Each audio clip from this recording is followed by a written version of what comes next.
En el capítulo anterior, del Alfambra al Ebro. La guerra entra en una etapa decisiva. Los nacionales recuperan Teruel, parten en dos el territorio republicano y amenazan Valencia. Los republicanos contraatacan y se produce el enfrentamiento más sangriento del conflicto, la Batalla del Ebro. El Pacto de Múnich deja aislada internacionalmente a la República.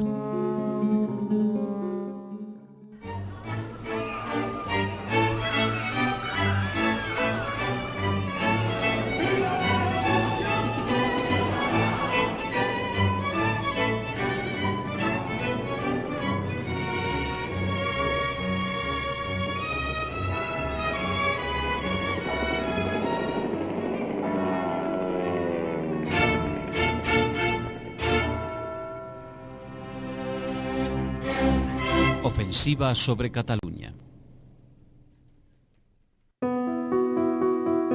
La batalla del Ebro consumió las reservas humanas y materiales de Cataluña, además de incrementar la sensación de que el inevitable final de la guerra estaba cerca.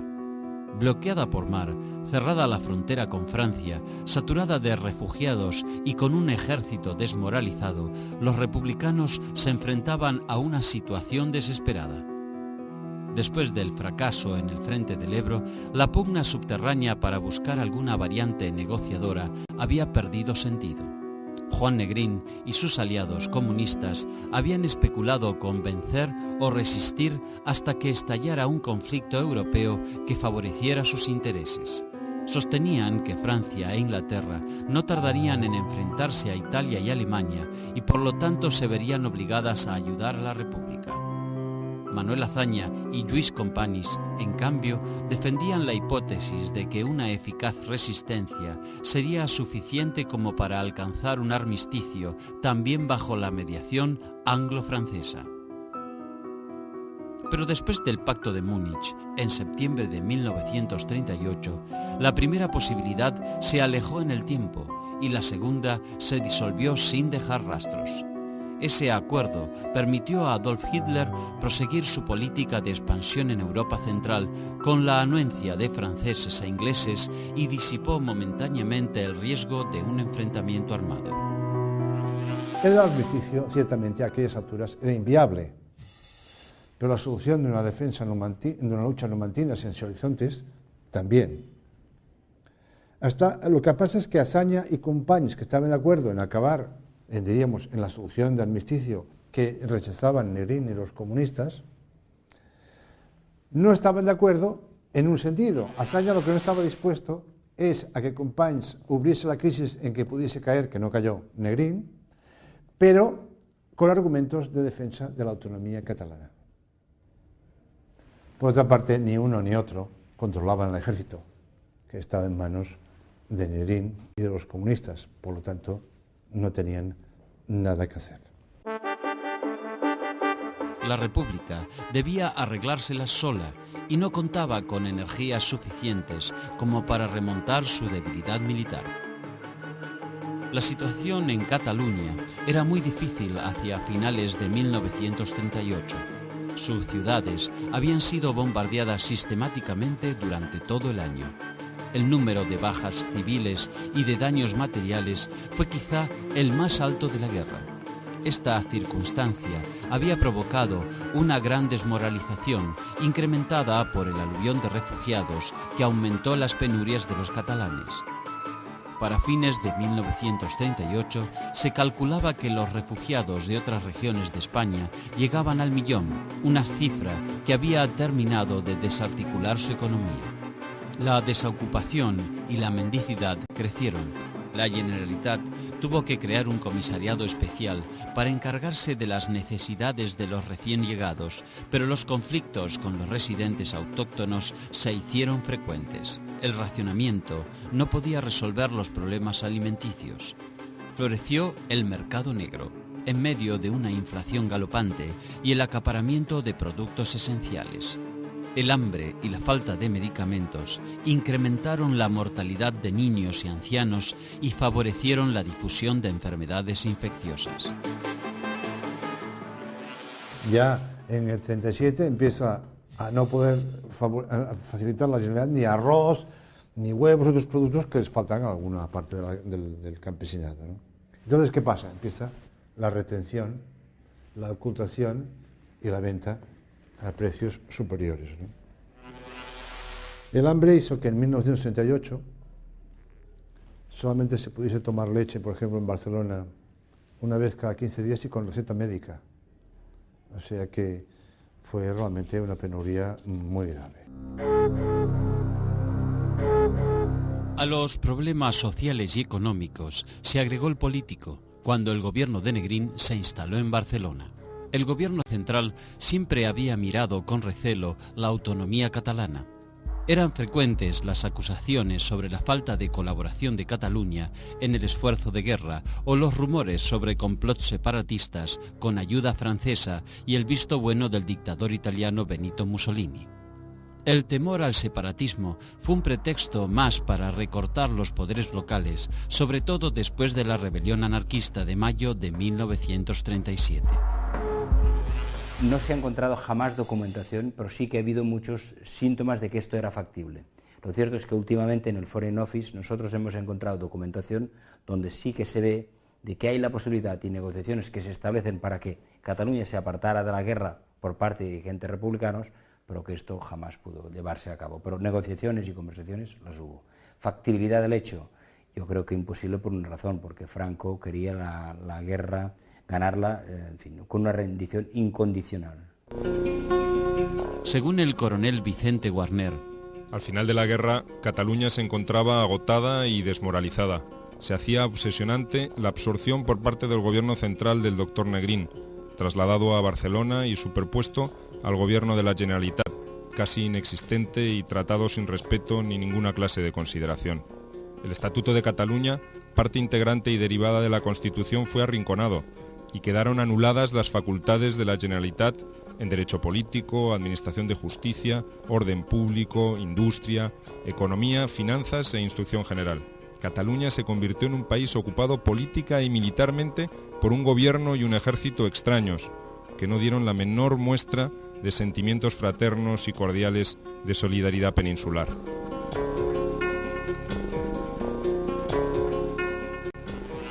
Las relaciones serán pésimas. Ahora unos entienden de que Cataluña pues va a la suya y que no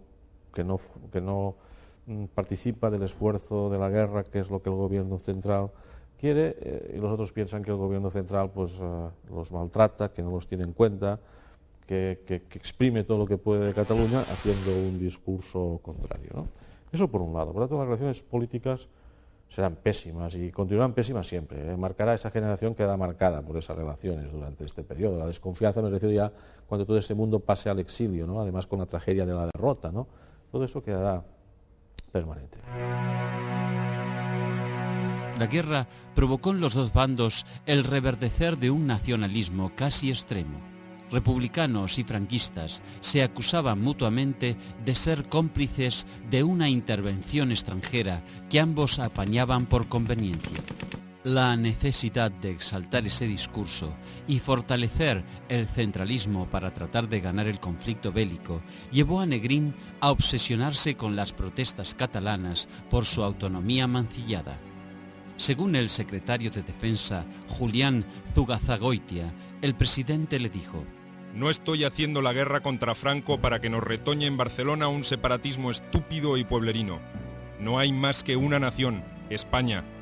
Antes de consentir campañas nacionalistas que nos lleven a desmembraciones que de ningún modo admito, cedería el paso a Franco sin otra condición que la de que se desprendiese de alemanes e italianos».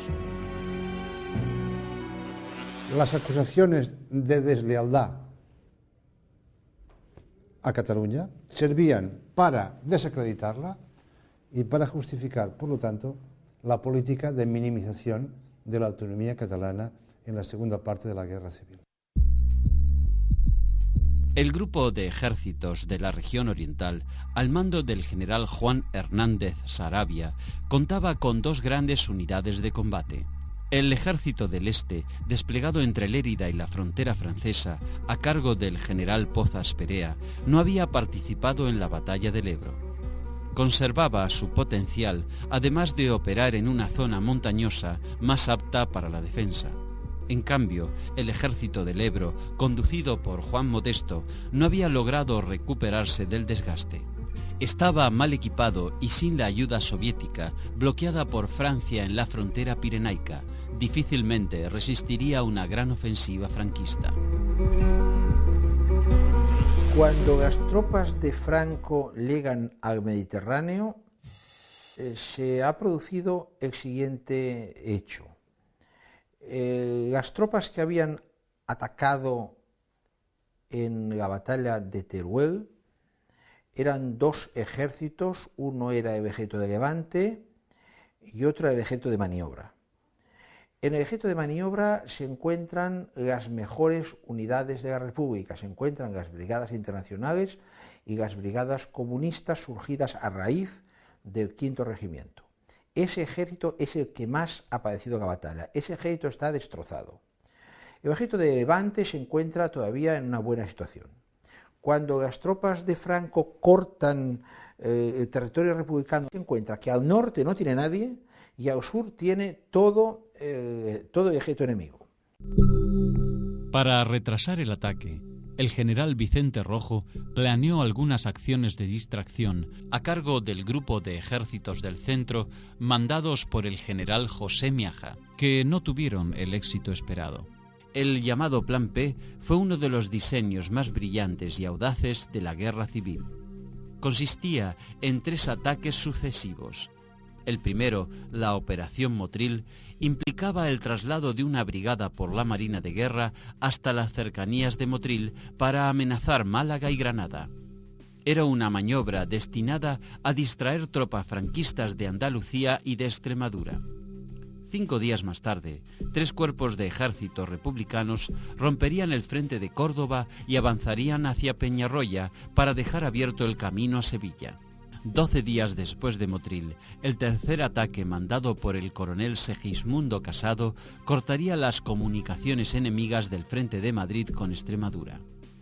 Rojo sostenía que frente a esta amenaza, Franco se vería obligado a suspender o posponer el ataque a Cataluña para recomponer su situación en el sur.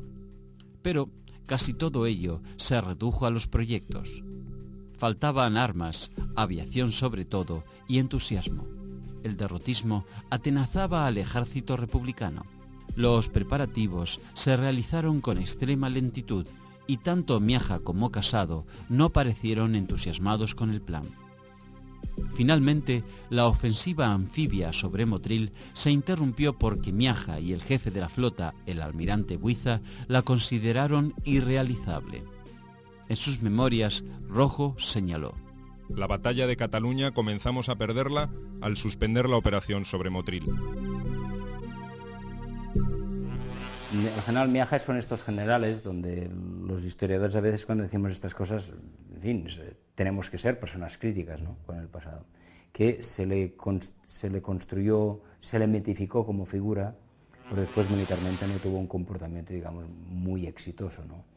Y lo cierto es de que muchas de estas operaciones militares que se dibujaron en un despacho eran absolutamente impracticables porque no había capacidad bélica para enfrentarse a la capacidad militar que tenía el ejército franquista, no solamente por el número de hombres, que esto en ningún lado faltó nunca, sino por el apoyo que los nazis, es decir, la ayuda alemana y la ayuda fascista italiana hacían inviable cualquier proyecto militar de este tipo en estas alturas de la guerra.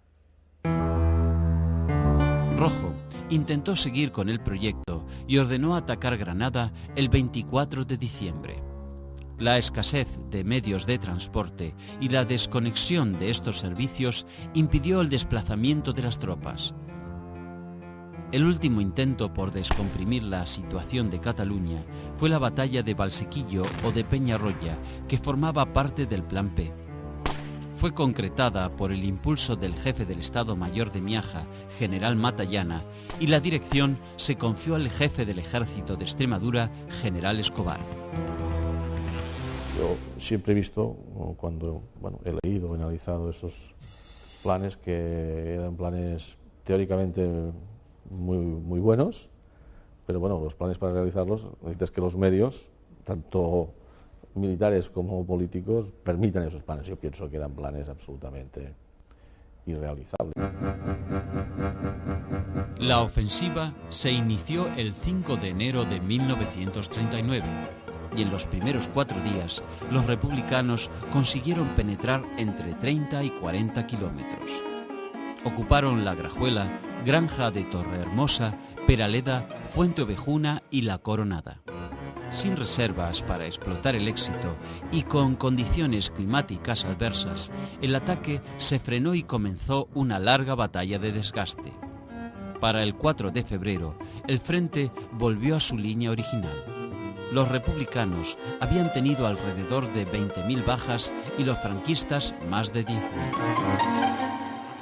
Salimos del frente del Ebro y fuimos volando mar adentro y luego aterrizamos en Valencia para ir a hacer una nueva ofensiva que se hacía en Extremadura, que se quería dividir la zona nacional en 2 partes. Franco tenía desplegados en el frente catalán unos 300.000 hombres, divididos en 6 cuerpos. Pese a la opinión de sus colaboradores, dudaba entre atacar Madrid, Valencia o Cataluña. Para mediados de noviembre, todavía especulaba con una ofensiva sobre el centro. Sus aliados italianos y muchos generales españoles se oponían. Consideraban que el grupo de ejércitos del centro republicano era potente, mientras que el de Cataluña estaba gravemente quebrantado.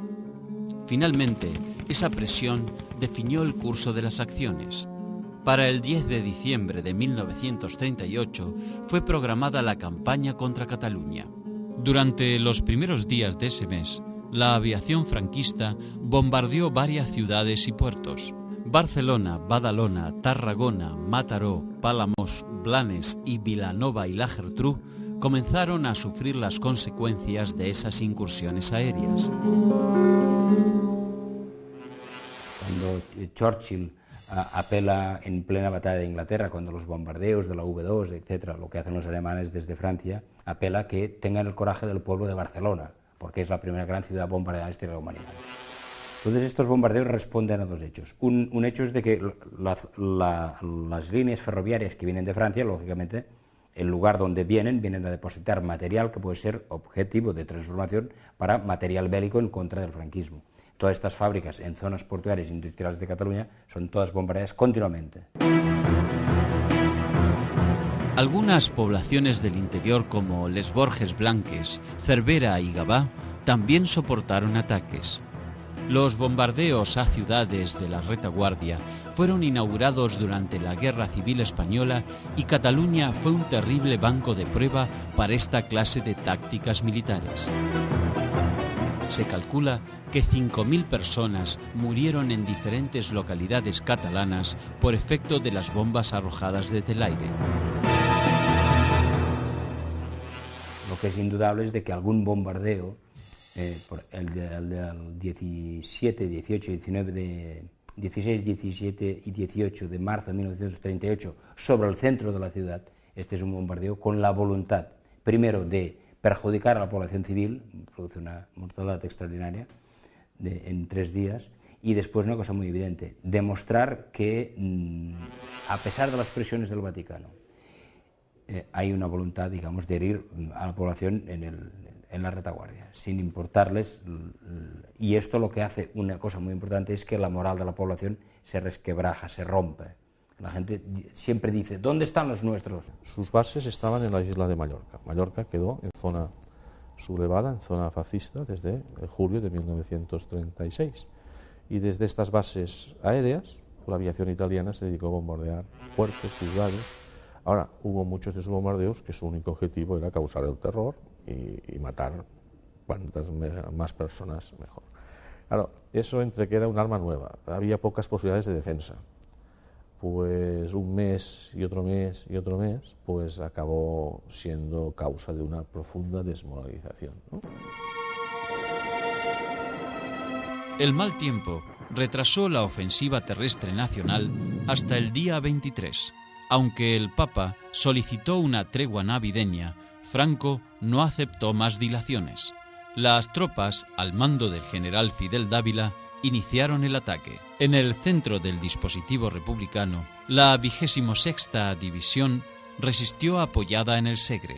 Más al sur, el CTV italiano se enfrentó con 2 brigadas del ejército del Ebro que se colapsaron casi sin lucha. La división Litorio del CTV avanzó rápidamente por la brecha, mientras que el cuerpo de Navarra, al mando del general Solchaga, lo hacía con lentitud. La falta de coordinación y las desavenencias entre italianos y franquistas no eran nuevas. No se demoró mucho, ¿no? Fue sobre la marcha, vamos, empezaron a avanzar sencillamente cuando llegaron y nada más, no se demoró, ¿no? No creo que hubieran podido ir más deprisa tampoco. No, claro, el ejército aquel republicano era muy peligroso, ¿eh? Podía pararse y hacer un daño verdaderamente grande. Y claro, ya si se está ganando la guerra tampoco es como para tener 2.000 muertos más, a ser posible sin muertos, ¿no? Pero vamos, quiero decir que esas precauciones se tomaban. El segundo día de combate, los cuerpos republicanos V y XV acudieron a tapar la brecha en el frente del Ebro y recibieron la mayor concentración de fuego artillero y aéreo vista en España.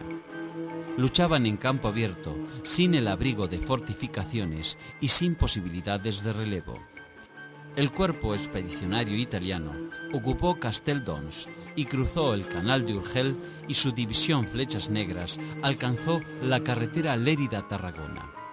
El 3 de enero de 1939, el frente del Segre se rompió en Monteró y los franquistas avanzaron hacia Artesa de Segre, que cayó al día siguiente.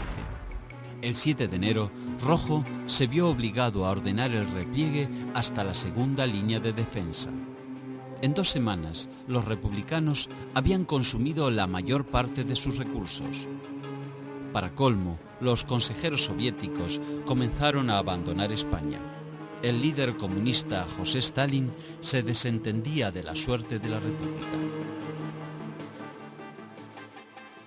La sociedad exprimida, humanamente, el ejército ya no puede rehacer las bajas, porque ya después de 17 años ya no queda, ¿no? Es decir, más la situación de hambre, etcétera, derrotismo, etcétera, pero también ya de una clase política, incluso en el gobierno central. Negrín cada vez está más aislado en su política de resistir, dentro del gobierno, dentro del Partido Socialista, incluso en una parte del ejército. Es él y el Partido Comunista en este momento que resisten, ¿no? Bueno, pero la derrota es una derrota que hay toda una suma de factores, pero claro, la derrota es militar. El 11 de enero, los franquistas reanudaron la ofensiva. En la provincia de Lérida, el cuerpo de Aragón tomó Belpuig y Mafet. En la de Tarragona, los italianos ocuparon Solivella, y el cuerpo de Navarra, la Espulga de Francolí, el pueblo y monasterio de Poblet y Montblanc. Al día siguiente, Juan Negrín ordenó la movilización general de reservistas y la militarización de industrias y empresas de interés bélico, pero ya era imposible cumplir con esas disposiciones. De los 90.000 republicanos del frente, solo 60.000 contaban con fusiles. Su artillería era 5 o 6 veces menos potente que la franquista y la aviación había sido borrada del cielo.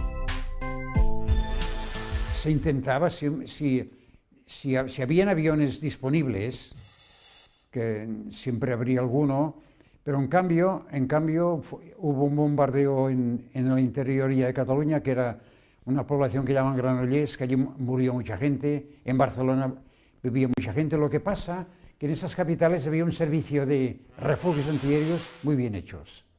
O sea, la población, si sentían ya, si iban rápidos, se podían esconder en refugios que aún existen algunos, en Barcelona. De estos refugios de la guerra aún existen y los enseñan, que eran hechos con ladrillo, con una especie de galerías, que allí podía pasar unas horas para evitar el bombardeo. Pero los aviones en acción no podían estar cubriendo Barcelona por si bombardeaban. Tenían que estar en otro sitio, en el sitio donde el Estado Mayor pues los mandaba. El 15 de enero, las tropas de Yagüe ocuparon Tarragona prácticamente sin combatir. En ese momento el gobierno francés autorizó el paso de las armas soviéticas por la frontera, pero era un gesto tan simbólico como inútil. De muy poco servirán esos pertrechos a un ejército virtualmente desintegrado. El Estado Mayor republicano planteó crear una última estructura defensiva en torno a Barcelona, similar a la que había salvado a Madrid en el primer verano de la guerra. Pero la situación distaba de ser parecida. Un ambicioso proyecto de fortificaciones debió reemplazarse por otro más modesto, que se reducía a Barcelona y a la zona de Figueras. El 21 de enero, la 196 Brigada, enviada desde el Ejército del Centro, se integró al frente. Su llegada generó una ráfaga de optimismo que se desvaneció muy pronto. En pocas horas, sus hombres se desperdigaron y se unieron a la masa de fugitivos y desertores que se dirigían a la frontera francesa.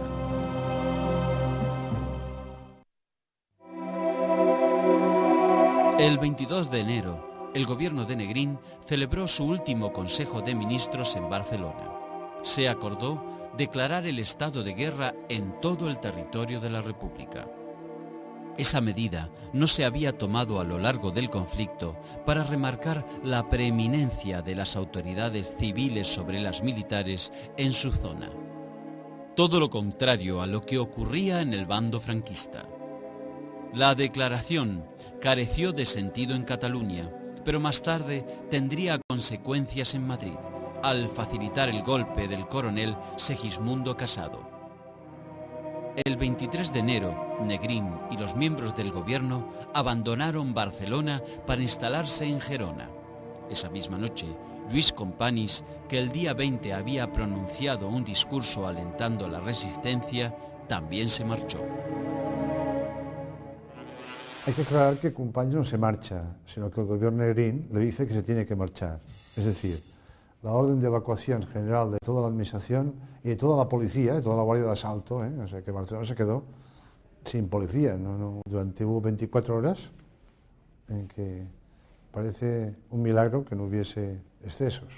Entonces, Companys hace su arenga de resistencia a cualquier precio, y al cabo de 2 días se va, lo cual lo desacredita mucho, y cuando le preguntan a Negrín, ¿y cómo me ha hecho usted hacer esto? ¿Por qué no lo hizo usted eso, ese discurso? Dice, porque usted no tenía por qué saber lo mal que estaba la situación. O sea que, claro, Companys se dejó impulsar por Negrín a hacer una arenga que evidentemente no benefició su imagen, porque al cabo de 2 días salían todos en dirección a Girona.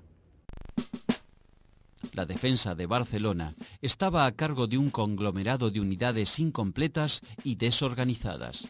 Pese a que el ejército estaba a medio desnudo y hambriento, en la maniobra de repliegue se perdieron, por imprevisión, 200.000 equipos y 10.000 toneladas de víveres. La desmoralización hacía estragos. En la 43 División desertaron los 3 jefes de brigada y el 15º Cuerpo quedó reducido a 2.000 hombres para enfrentarse a italianos, navarros y marroquíes. Cuando las fuerzas franquistas ocuparon Montjuïc y el Tibidabo, en Barcelona solo quedaban algunos destacamentos que destruían depósitos de armas. Mujeres y niños hambrientos, en tanto, asaltaban los almacenes de alimentos. Hay que tener en cuenta, por ejemplo, que puertos como el de Barcelona y Tarragona estaban impracticables después de la guerra, de tantos barcos que había hundidos dentro del muelle.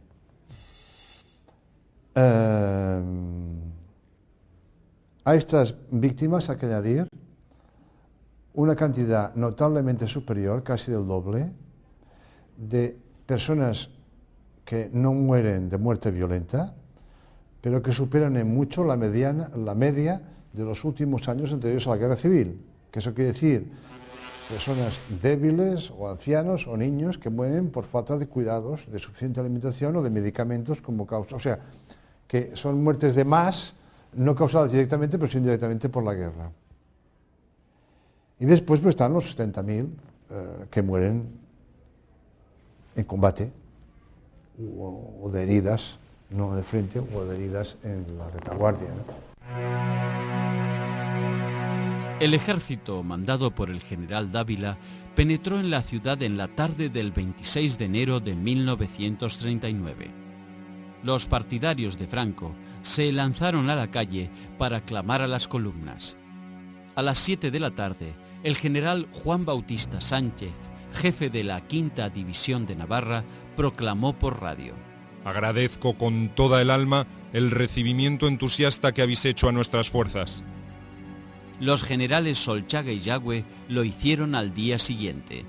Por medio de un bando, el general Dávila dejó sin efecto todas las disposiciones republicanas dictadas con posterioridad al 18 de julio de 1936. Otro decreto de Franco creó los servicios de ocupación de Barcelona, presididos por el general Eliseo Álvarez Arenas, hasta entonces subsecretario de Orden Público en el gobierno de Burgos. Una de las primeras medidas de Álvarez Arenas consistió en prohibir el uso público de la lengua catalana, una demostración cabal del rechazo franquista a las aspiraciones nacionalistas. Este intento de genocidio cultural que intentó el franquismo con el catalán es una situación. Son cosas que si no las vives es un poco difícil de explicarlas, ¿no? O sea, que de golpe y porrazo tu lengua no la puedas hablar es curioso, ¿no? Y que tengas que hablar una lengua que no es la propia. Pero lo cierto es que hubo sectores en Cataluña de personas que habían participado en la guerra y que habían sufrido consecuencias de la revolución y represalias en la época revolucionaria, que, aunque fuera un sector minoritario, colaboró con esto, con el franquismo. Es decir, Cataluña pierde la guerra sin lugar a dudas, porque su cultura, su proyección, su personalidad, sus instituciones son perseguidas hasta el extremo de secuestrar al presidente de la Generalitat de Cataluña, que es el único presidente en Europa Occidental secuestrado por los nazis con la policía española y después de un consejo de guerra, que es una burla de la justicia, ejecutado. Pero a la vez la situación que se vive es una situación de perjuicio generalizado sobre esto, ¿no? Todo lo que es identidad catalana se persiguió, todo sin excepción.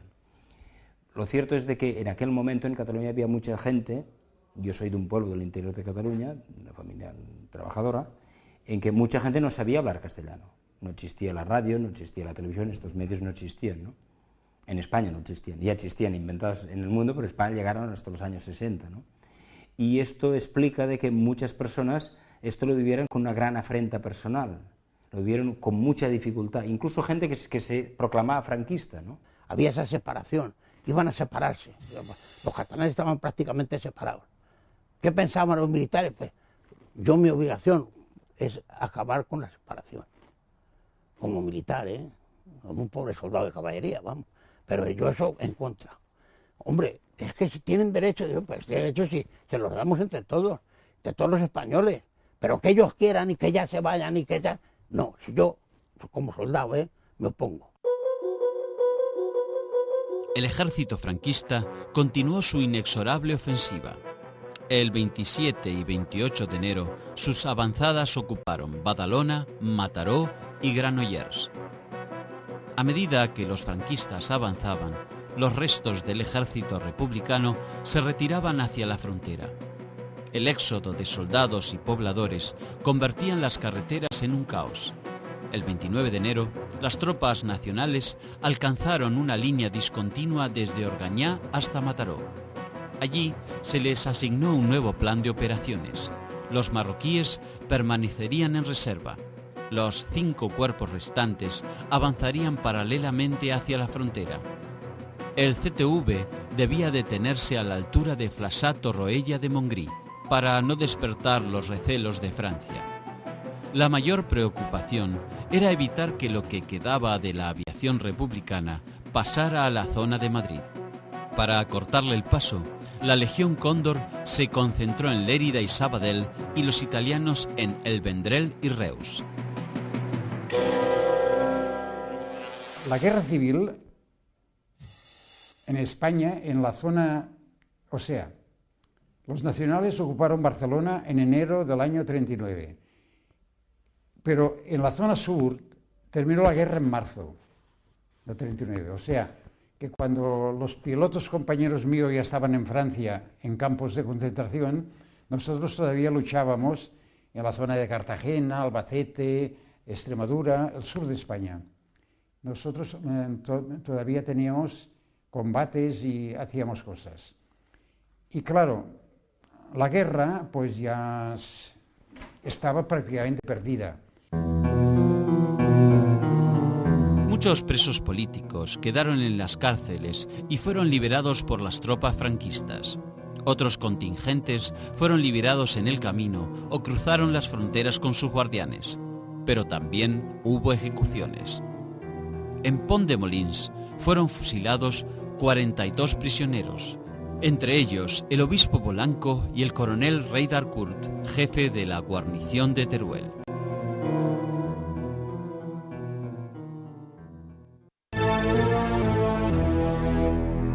Entre el 1 de enero y el 10 de febrero de 1939 se inició un éxodo sin precedentes en la historia de España. Centenares de miles de personas emprendieron su marcha hacia los pasos pirenaicos. Los caminos y carreteras quedaron atestadas de fugitivos que llevaban sus escasas pertenencias, que terminaron abandonando poco a poco en las cunetas. Las vías principales de acceso a Francia eran los pasos fronterizos de Cervere en la carretera de la costa, Le Perthus en la carretera general de Gerona a Perpiñán, el Collado de Arés y Bourg-Madame. Hambrientos y helados, los futuros refugiados debieron soportar también el hostigamiento de la aviación franquista que bombardeó sin piedad la ciudad de Figueras. Pero sus penalidades apenas empezaban. Las autoridades francesas no abrieron la frontera hasta la noche del 27 al 28 de febrero y en principio solo se admitió el paso de mujeres y niños. El 5 de febrero cesaron las restricciones y las últimas tropas republicanas de Cataluña comenzaron a pasar a territorio francés. Había un verdadero terror, digamos, a la entrada de las tropas, sobre todo de los moros, era gran temor, digamos, en los pueblos. Entonces hubo un pánico, ¿no? Había gente que ya habían sido refugiados en Cataluña, bueno, siguieron el éxodo, y otros que no habían sido nunca refugiados y continuaron. Entonces, digamos, es un éxodo dantesco, ¿no? Es decir, la gente abandonando sus colchones, sus pertenencias mínimas por la carretera, unas carreteras embotelladas porque los militares también van a la retirada, ¿no? Un desorden enorme. Y de ese cerca de medio millón, pues unos 100.000 eran catalanes. Entonces, no había nada preparado. En las playas de Argelès, etcétera, en Rosellón, en pleno mes de febrero, pues allí, con un campo alambrado, sin letrinas, sin barracones, sin ninguna protección, sin agua corriente. Bueno, alguna de esta gente pues murieron de penuria, ¿no? Entonces, claro, había varias formas de salir de los campos. Además, las familias quedaban divididas, las mujeres en unos campos y los niños y los hombres en otros.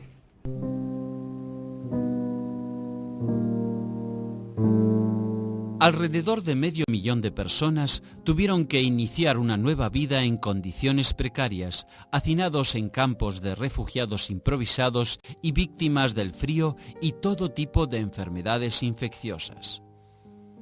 La quinta parte de ellos eran catalanes, pero también había madrileños, andaluces, vascos, asturianos y aragoneses que habían comenzado su éxodo muchos meses antes. Alrededor de 330.000 de esos fugitivos optarían por retornar a España. Aproximadamente 120.000 se quedaría en Francia y un total estimado de 50.000 emigraría a otros países.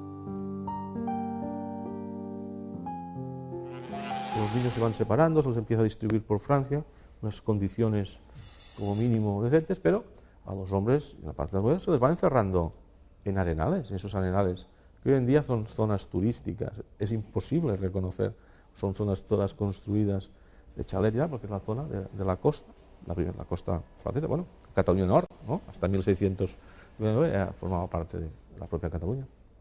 Entonces esas playas, bueno, hay imágenes, ¿no? Aquí sí que, más de lo que pueda decir yo o cualquier historiador, es boom, un flash de ver aquellas arenales con aquellos fríos. Es una zona de mucho viento, helado, la playa, solo alambres y soldados, además son coloniales, del ejército francés protegiéndoles, toda una suma de humillaciones, y así empezó. A partir de aquí, bueno, las condiciones fueron mejorando, los campos se fueron vaciando, una parte de esa gente volvió, por distintos motivos, y otros empezaron caminos de todo tipo. Unos fueron a batallones franceses a trabajar, otros se fueron hacia Sudamérica, Centroamérica, otros a la URSS, y otros, pues como sabemos, al cabo de poco tiempo, inmersos en la Segunda Guerra Mundial, pues terminaron en los campos de exterminio nazis, ¿no? El gobierno de Negrín, en tanto, no pudo permanecer mucho tiempo en Gerona. El 1 de febrero se celebró la última sesión de las Cortes en el castillo de Figueras. Allí, Negrín insistió con que se seguiría la lucha desde Madrid y formuló la última iniciativa de paz. Se basaba en 3 puntos: independencia de España, iniciativa para que el pueblo español eligiera su régimen de gobierno y el cese de toda persecución y represalia. El 5 de febrero, el presidente Azaña, Giral, Martínez Barrio y algunos jefes militares y familiares cruzaron la frontera. Ese mismo día iniciaron su exilio los presidentes Lluís Companys de la Generalitat y José Antonio Aguirre del País Vasco. El 9 de febrero fueron Negrín, el general Rojo, el ministro Julián Zugazagoitia y otros dirigentes republicanos quienes atravesaron el puesto fronterizo de Lepertus. Pocas horas más tarde, las tropas navarras ocuparán el lugar. Franco ya controlaba todas las comunicaciones terrestres con Francia. La frontera quedó definitivamente cerrada para los fugitivos.